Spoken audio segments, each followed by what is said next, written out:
Salut les replayers, on se retrouve pour une nouvelle vidéo. Le Real Madrid qui va soulever sa 15e Ligue des Champions.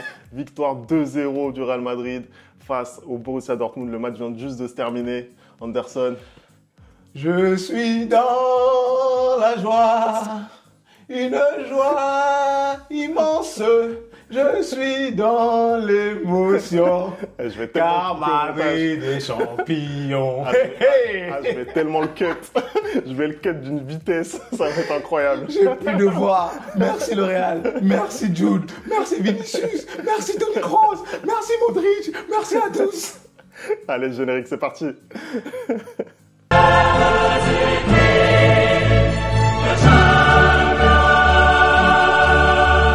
Bon, Anderson, on va commencer ce débrief.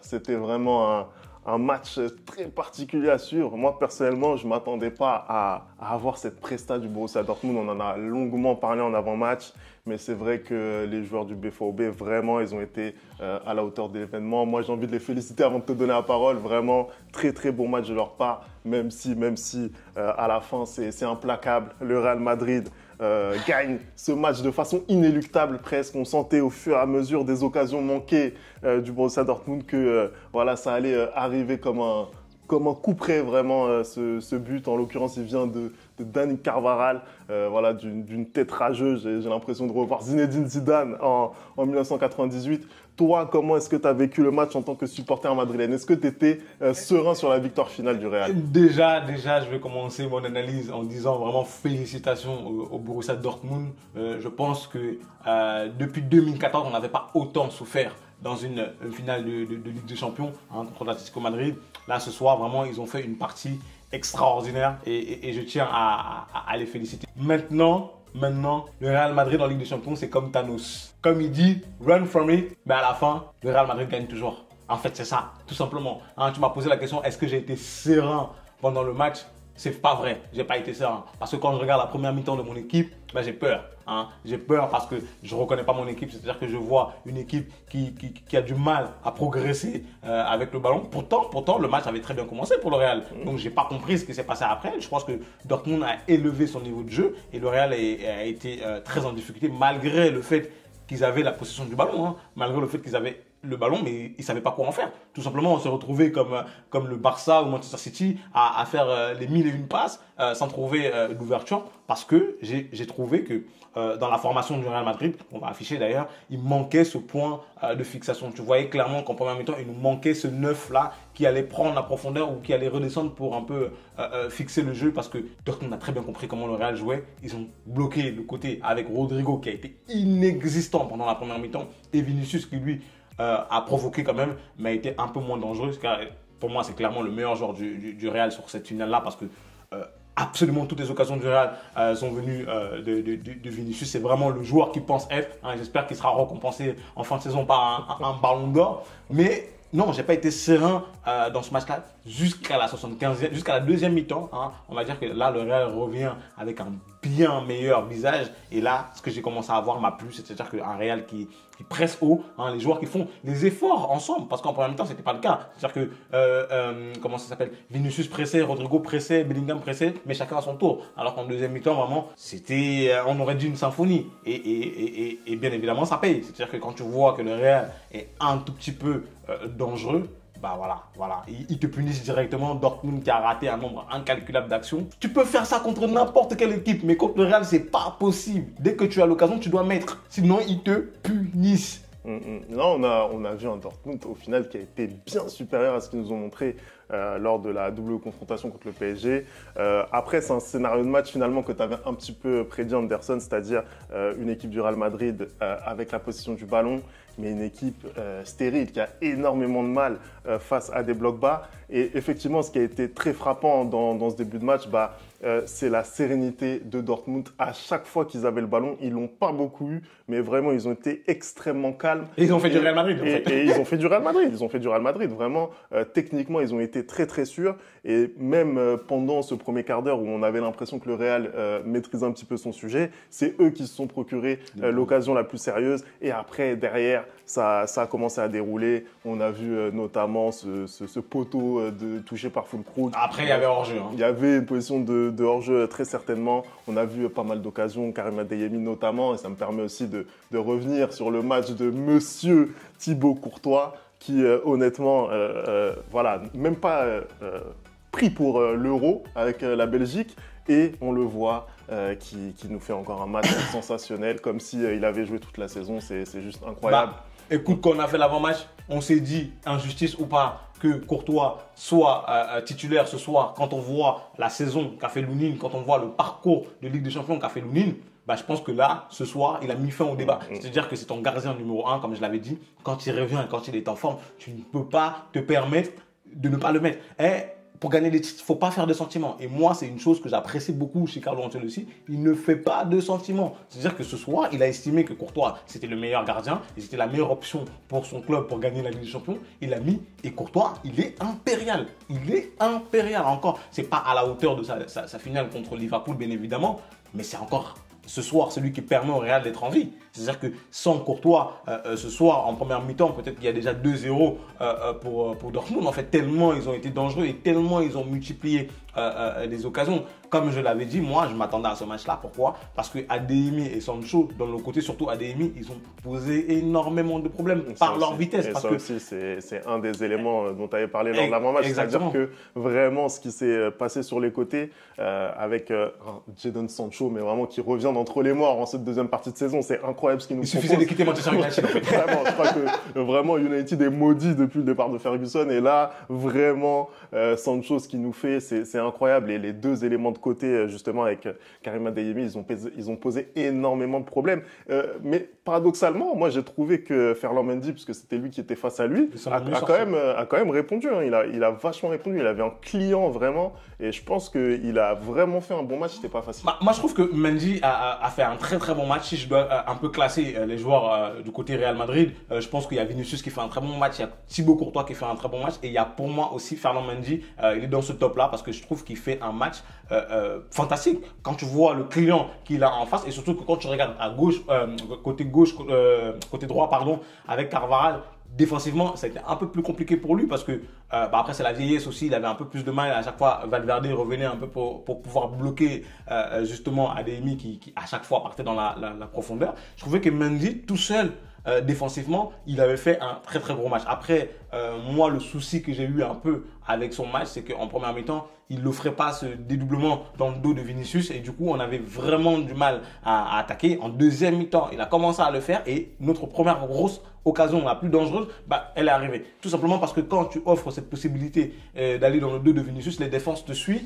et Vinicius peut faire un centre pour Bellingham, tout simplement. Est-ce qu'il en avait vraiment les moyens, Ferland Mendy, en première période? Parce que sincèrement, ce qu'ils ont proposé en termes d'intensité, Dortmund, ça m'a surpris. Se répondant notamment dans les duels, moi c'est ça vraiment qui m'a surpris. Hein. Je les ai trouvés vraiment très très très forts, très durs sur l'homme en première période et je ne sais pas si Ferland Mendy il avait vraiment les moyens justement de proposer, de pouvoir se projeter. Et au final, quand tu regardes le peu de situations finalement qu'a eu le Real Madrid en première période, je me dis que voilà, ça n'aurait pas changé vraiment grand-chose.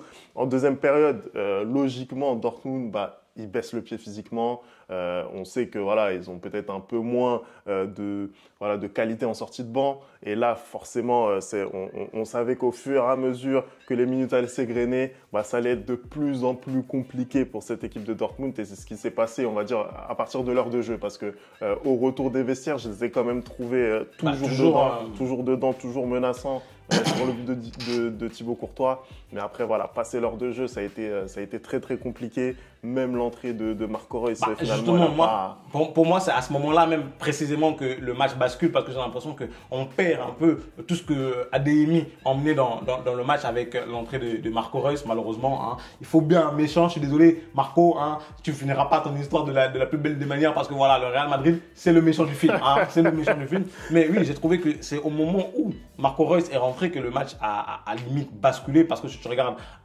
les 25, les 15 dernières minutes du match, le Real a totalement pris le jeu à son compte. Et moi, dès l'ouverture du score de Carvajal, j'ai eu très très peur que, comme à son habitude, le Real rentre en défense et commence à défendre. Et là, j'ai été surpris de voir que non, ils ont continué à attaquer, et ce qui a été une bonne chose parce que je pense que la meilleure défense, c'est l'attaque, hein, c'est d'avoir le ballon, et ils ont continué à le faire jusqu'à cette erreur malheureusement de Dortmund qui emmène le deuxième but. D'ailleurs, Jude qui est très très lucide pour décaler Vinicius sur le côté, et Vinicius qui termine de la plus belle des manières. De Jude Bellingham. Ouais, voilà, match un peu compliqué, qui termine de la plus belle des manières cette finale de Ligue des Champions. Je trouve que c'est totalement mérité son but parce que vraiment c'était le joueur du Real qui était le plus dangereux. Ça fait 2 finales de Ligue des Champions pour lui, 2 buts. Hein. C'est extraordinaire d'être aussi fort, d'être aussi bon à son âge. Et je vais juste me permettre une petite précision parce qu'on en a énormément parlé, ça aussi, cette faculté à répondre. C'est peut-être pas le meilleur match de Vinicius, c'est peut-être pas, voilà,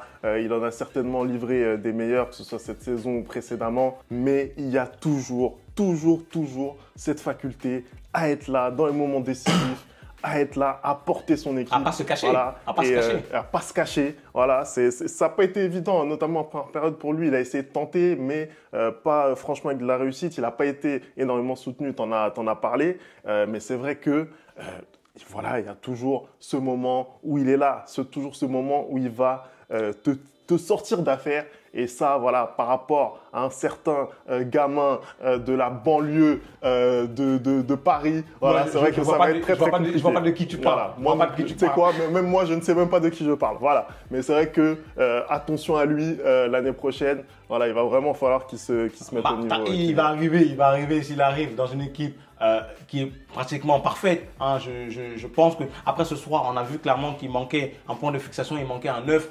Est-ce que c'est le rôle qu'il va jouer? Je ne sais pas. Mais en tout cas, il va potentiellement arriver dans une équipe où, pour moi, les clés de l'équipe, c'est Vinicius qu'il a. Clairement, quand on regarde ce soir, toutes les attaques de Madrid, vraiment toutes les attaques de Madrid les plus dangereuses passent par Vinicius. Il y a même des fois où il était tout seul en contre-attaque. J'ai regretté justement le manque de soutien de ses coéquipiers, notamment les Jude Bellingham et les Rodrigo, qui pour moi, les deux sont vraiment passés à côté de leur match. Même si pour Jude, c'était un peu plus compliqué.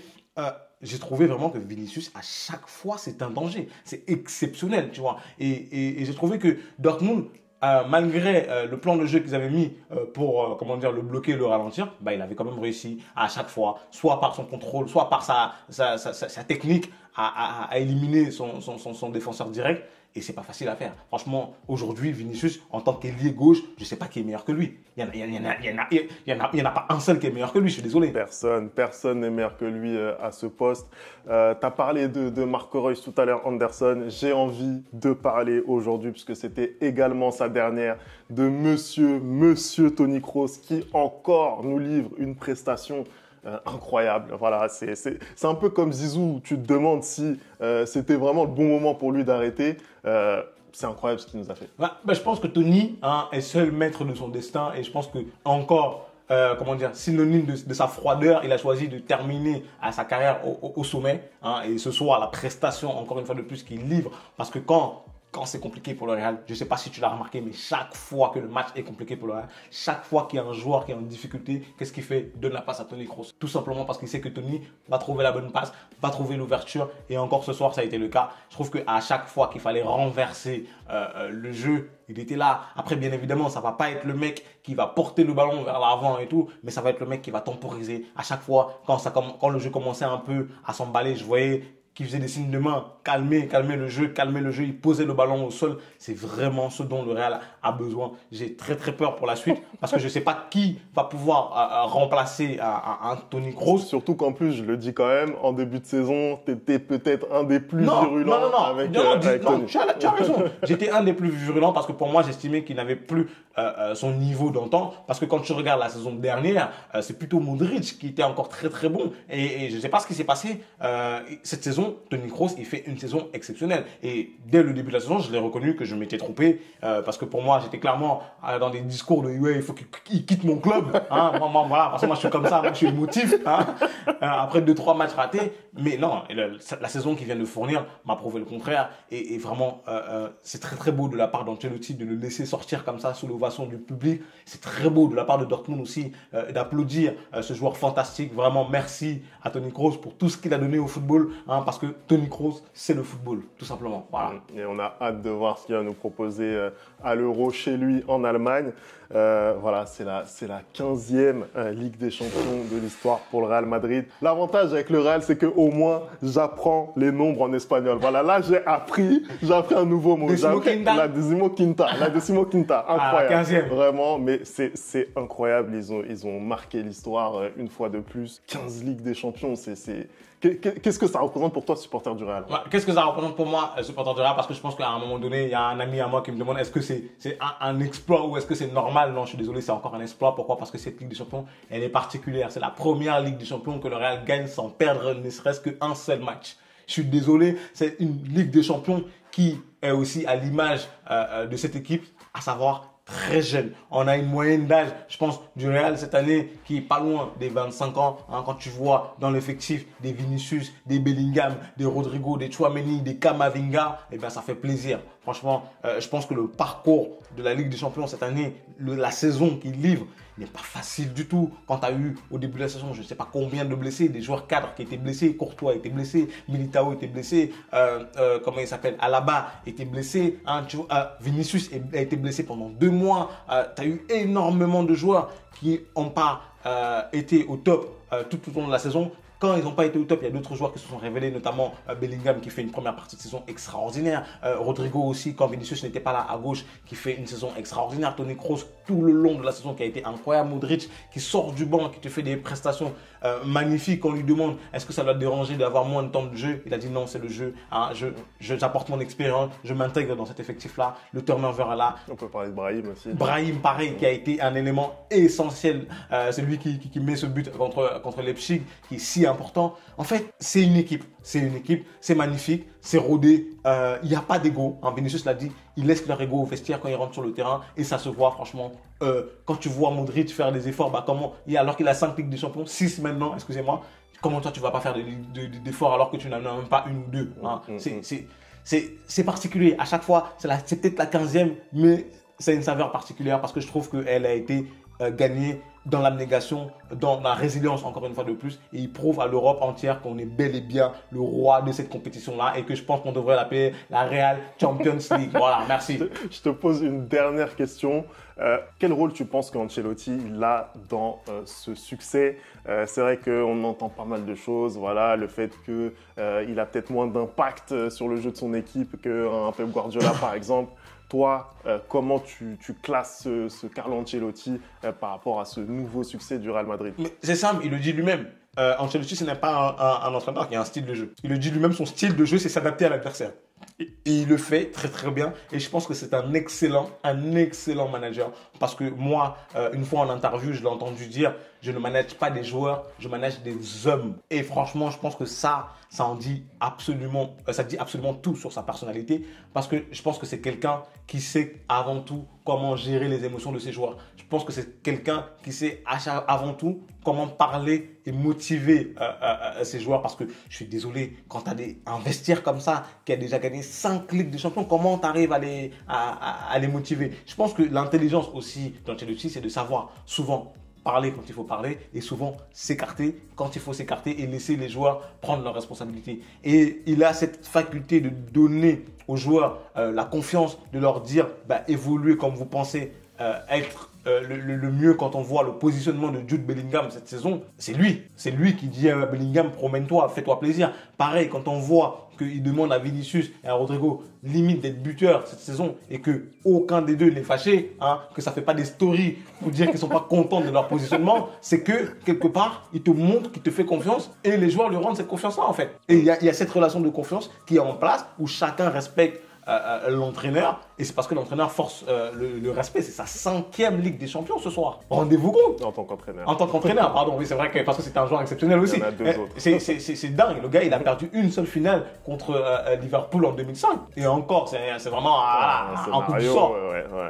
Mais c'est incroyable, c'est incroyable. En tout cas, Le Real Madrid, encore une fois, sacré champion d'Europe pour la 15e fois de son histoire. Merci d'avoir regardé cette vidéo. On n'oublie pas les bonnes habitudes, le replay foot. Vous me dites ce que vous avez pensé de ce match. On va revenir pour la 16e. Là, la 15e, c'est fini. Là. On est déjà sur la 16e. Voilà, c'est la saison de club qui se termine là ce soir. Et là, on va pouvoir se concentrer maintenant sur les sélections avec notamment cet Euro qu'on attend vraiment avec une grosse impatience. Est-ce que tu es chaud? Tony, finis bien l'Euro. Finis bien ta carrière. Va me gagner cet Euro-là. Parce que je ne pourrais pas supporter de voir Kylian supporter. Lever le trophée. Je m'en fous. Je dis ce que je pense. Allez, on se retrouve très vite pour une nouvelle vidéo. Ciao!